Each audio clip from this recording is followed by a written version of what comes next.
Hey, boys and girls, friends and guys, dudes and bros. Okay, so I was just reading online about this cool trick that I really want to try. Filioque, filioque, filioque.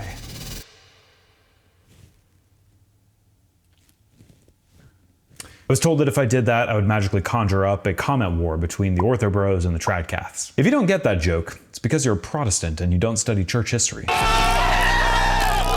Welcome back, ladies and gentlemen, to another thrilling episode of Atheist Church Audit. My name is Jared, I'm an atheist, and as per usual, today I went to a church. And I've got to say, you're in for a treat today because this is probably one of my most requested videos. Because today, I finally went to a Latin Mass. Yes, I know your prayers to Saint Monica haven't been answered. The joke is probably funnier than I initially realized because Saint Monica is the mother of Saint Augustine, and Saint Augustine famously didn't like the Latin Vulgate. So, in order to hear a very old, very traditional Latin Mass, I had to drive all the way out to Greensboro, to Our Lady of Grace in Greensboro. I already said that. Yeah, man, this was 3 hours of driving for me, and given how many comments have told me over the past year to go to a Latin Mass, my expectations were pretty high. So finding a Latin Mass to go to is actually really difficult. I figured that most Catholic churches had a service in English, a service in Spanish, and a service in Latin. Instead, I had to go through like a weird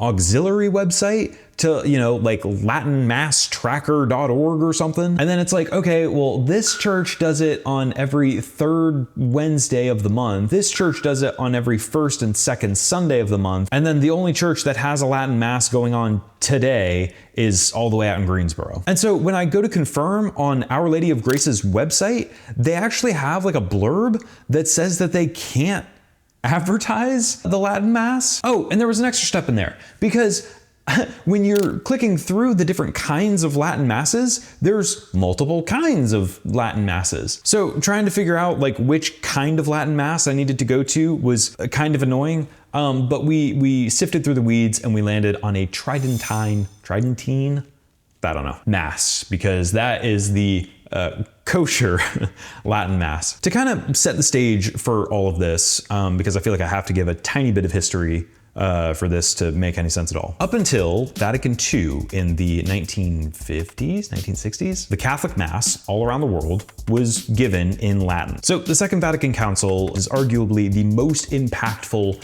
ecumenical council that the Catholic Church had ever since the Council of Nicaea. So Vatican II did a lot of things, and it kind of flipped the whole Catholic world on its head and threw them for a little bit of a doozy. So one of the biggest changes that Vatican II introduced was the Novus Ordo. I think I'm saying that right. I don't care. Basically, it mandated that the Mass from then on would always be done in the common vernacular of the people. So if you're in Latin America, the Mass is now in Spanish. If you're in Brazil, it's now in Portuguese. And if you're in the United States of America, it's either going to be English or Spanish. Cool, dope, awesome, word. And some people really liked that, and some people really hated that. And so it caused a lot of splinter groups, some of which are still kind of bucking up against the larger Catholic Church. However, kind of like a concession was made, and the extraordinary form of the Latin Mass is still a valid way to perform the Mass. And I don't really know the politics of like deciding when and where and who gets to celebrate the Latin Mass, but it's much more tightly regulated, and they don't want it to become too popular because they're trying to not make it like a schismatic or a sectarian thing. Like they really want the Mass to be done in the common vernacular of the people in everyday language, but they acknowledge, hey, this is a really beautiful, ancient, traditional form, and we want people who are interested in the history, in the beauty of the tradition, to be able to come and still experience that Mass. It's weird because it's like the Vatican is having to play this weird game where like they don't want to normalize the Latin Mass, but they don't want to get rid of it entirely, but then you're not allowed to advertise it. So it's just kind of a weird little song and dance that you have to do to figure out like where to actually go. Very interesting, super cool. Anyway, let's give flowers where flowers are due. This church, man, woof, what a beauty. It honestly like never ceases to amaze me how many beautiful churches there are. It's also kind of why I'm a fan of like, not building new churches, just consolidate. This building was huge, the architecture was glorious, the stained glass was incredible, but the piece de resistance of this whole thing. The whole reason I'm glad I showed up was the music. There's this TikTok that I found a while back where this dude was like, if I walk into church and it doesn't sound like I'm about to, fight an epic boss battle, I'm leaving. And baby, oof. It sounded like that here. I thought that I was going to defeat Sephiroth right then and there. I thought that Bowser was going to be like giving a piggyback ride to Ganondorf and just coming out swinging. Man, that choir was so well practiced and so ethereal, and the acoustics of the building just kind of made it echo on forever and ever and ever. It was really beautiful. So the building was stunning, the music was stunning. Let's talk about the parts that were less than fun. Man, I forget every time I go to a Catholic church how much kneeling there is. And dude, that is a learned art. I feel like I need a strength and conditioning coach to come and like coach me through it, because I bitched out. You're supposed to like plop your knees on those grubby little kneelers and, sit like a good little boy. And I couldn't do it. I'd be like half-assing it, with my knees kind of like perched on it. And then my butt is, on the pew, and I gave up. I tried. Some of those people, man, like their back is like straight as a board and their knees are just incinerated. I don't know how y'all do it. Super impressive. The other thing was that like for the first 10 minutes that I was there, nobody sat in my pew. I must have stank of atheism. No, I'm kidding. People ended up coming and sitting in the pew. Weirdly enough, the guy who did end up coming and sitting in my pew looked exactly like Jared Leto. And if the music wasn't enough to convince me that I was in some, big, great cosmic cinematic universe, the Jared Leto knockoff definitely did. So Latin masses, just like regular masses, have all the same, theatrics and traditions that go with it. And I don't know what any of these things are called, but I'm just gonna call them what I call them. There's the procession of the cross, where they take the cross around and march it around the church. The priest comes around with some holy water and kind of flicks it at you. And you read along in your little booklet and go through the liturgy, which in this case was pretty much entirely in Latin. I'm just gonna say this, man. The fact that there were so many people asking me to go to a Latin mass in particular is really interesting to me. So again, I've been to mass a lot of times. Like I've been to several big Catholic churches, but the fact that there were so many people really pressing for me to go to a Latin mass in particular was kind of curious to me. To contrast this with my Orthobro audience, they often just say, hey, we really want you to go to an Orthodox service. Whereas the request to go to a Latin mass feels like, hey, we want you to go to a mass, but specifically the one that feels super duper old. And I wish that I could say that like, it being in Latin, changed the entire vibe and feeling of it. But it really didn't. Like, kind of at all. So something that I've been fascinated about for a long time is kind of the artistic texture of ancient languages. Like the fact that you can't understand what's being said somehow makes it feel holier. It somehow like kindles in the mind the idea that this is somehow true, right? It's not just that it's old, but that it's, the language that our ancestors spoke, and it somehow is more closely connected to the core of our being. It's this primordial language that we're somehow, resonating with, even if we don't understand what's being said. And it also kind of makes us more like superstitious regarding it. Like think of every trope in a movie where they're like, summoning a demon or, they're casting a spell or something. It always has to be in a super ancient cryptic language. It doesn't have the same impact if it's just like common English. So like I wasn't a Harry Potter kid growing up, but imagine instead of Wingardium Leviosa, it instead becomes make that shit levitate. Yeah, even like Yu-Gi-Oh, man. It just wouldn't have hit the same if like all of the symbols and all of the ancient Egyptian hieroglyphics had just been like English, It just doesn't have the same like cool factor. And if I'm totally honest, I feel like that's the reason why a lot of people wanted me to come see it here. Like, yes, there's this cool traditional element to it that preserves a very old history, but there's kind of like a theological sex appeal to it because you can't understand what's being said. And I think that's fine, so long as people realize that that's what's happening. Yeah, man, and I think I said this in one of my recent videos, but so much of these like audits are contingent on my mood because they're opinion pieces and I'm moody.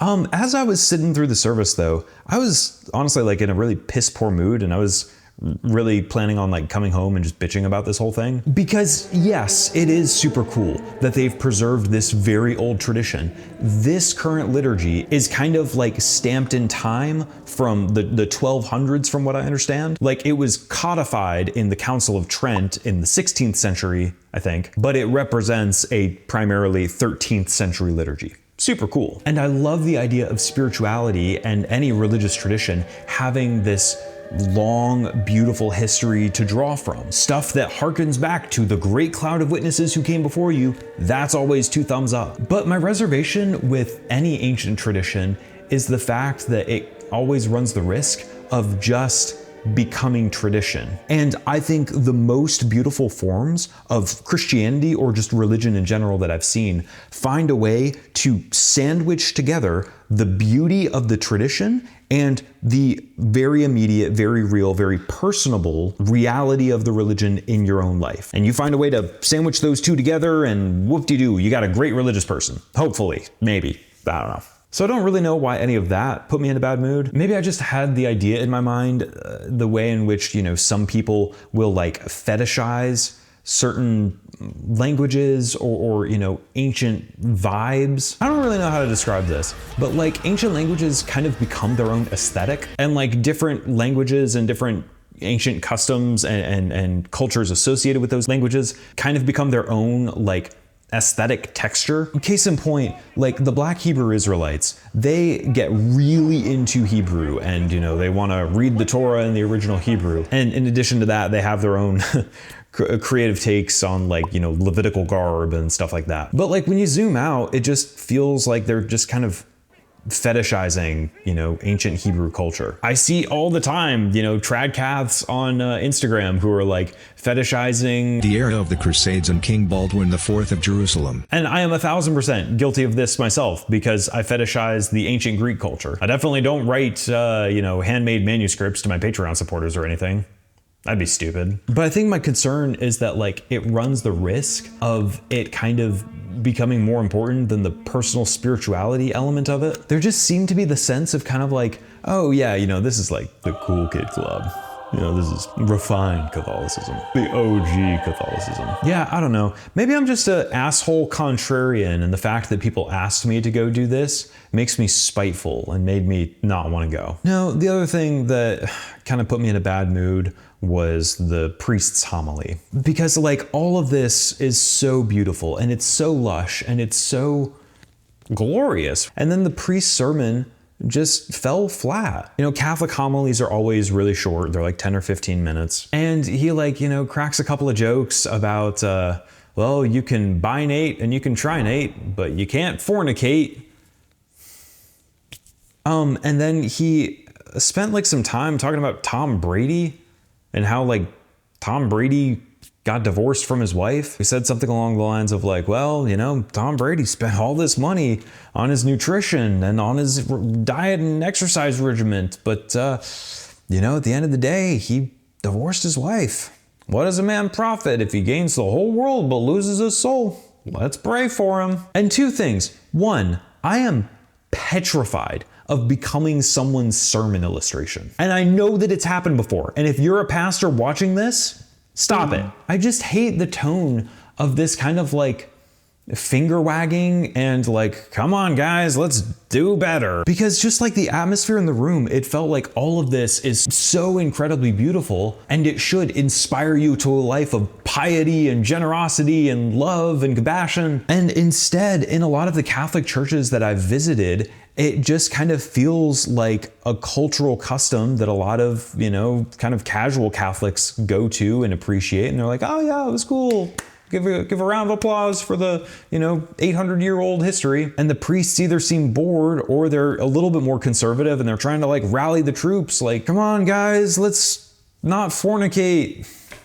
And I don't know, man, it just like bummed me out because I know that there are super pious and super devout Catholics in that church. And to be totally fair and transparent, I've met very passionate, very on fire Catholic priests. I'm friends with some of them. Y'all rock. But I think culturally there's something going on where like the Orthodox are experiencing a revival, and it's this cool world where like it is this very ancient tradition, but in addition to that, it's very personal. Whereas like, honestly, oh man, you guys are gonna hate this. Oh, you're gonna crucify me in the comments. I see a lot of similarities with Sunni Muslims and with American Catholics. Because for a lot of average Sunni Muslims, they're not super passionate about their religion. It's their whole milieu. It's their whole world. And some of them will become super pious and get really into it. But you know, for most people, it's just kind of their life. And my hunch is that a lot of the imams have kind of the same timbre in their sermons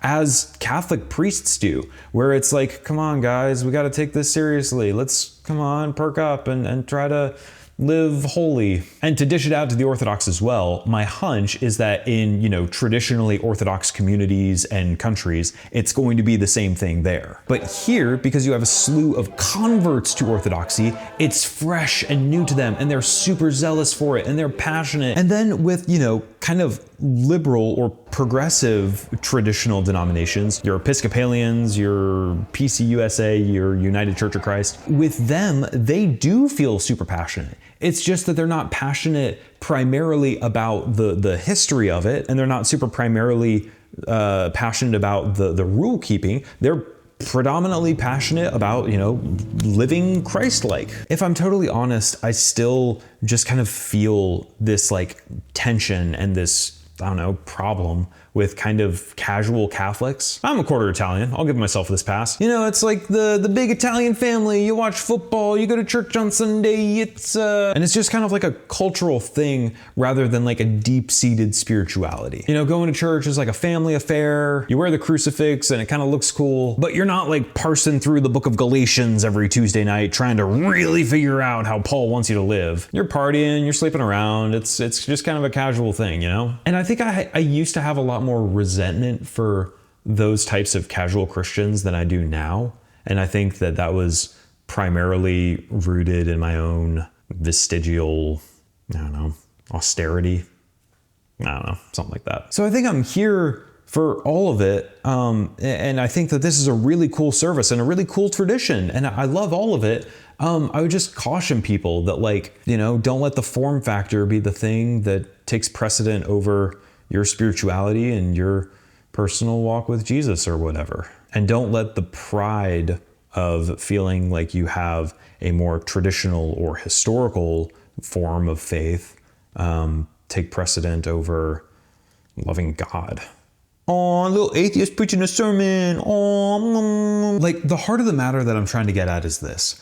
For people who are really passionate about the Latin Mass, does the Latin Mass make you a better Christian? Does it make you love Jesus more? Does it make you love your neighbor more? Does it make you more contemplative of God and the gospel and Christ's crucifixion? Or is it just like a cool added texture? Does it just sound cooler? Or potentially even worse, does it just make you feel more prideful? Like, oh man, thank God that, we have the traditional Latin Mass, codified in the 1500s. You can just hear the holiness dripping out of the liturgy. Whereas those idiot Baptists down the street, they do their shit in English.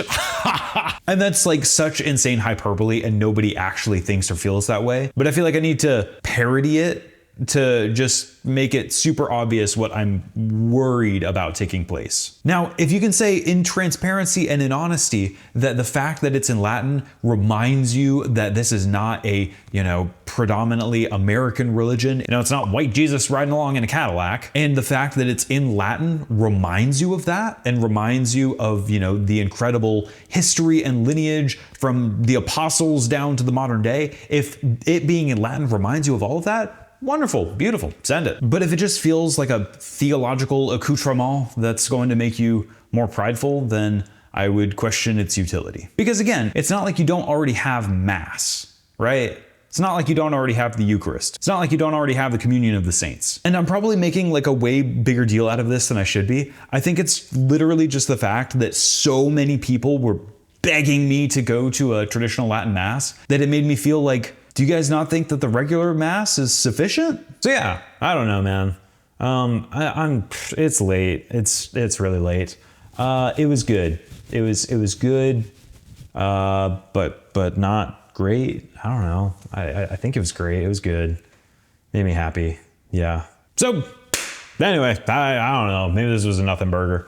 I've got some big crazy churches that are on my radar. Some real whirlwinds that I'm really excited about. So those are kind of top of mind for me right now. I apologize if this is underbaked.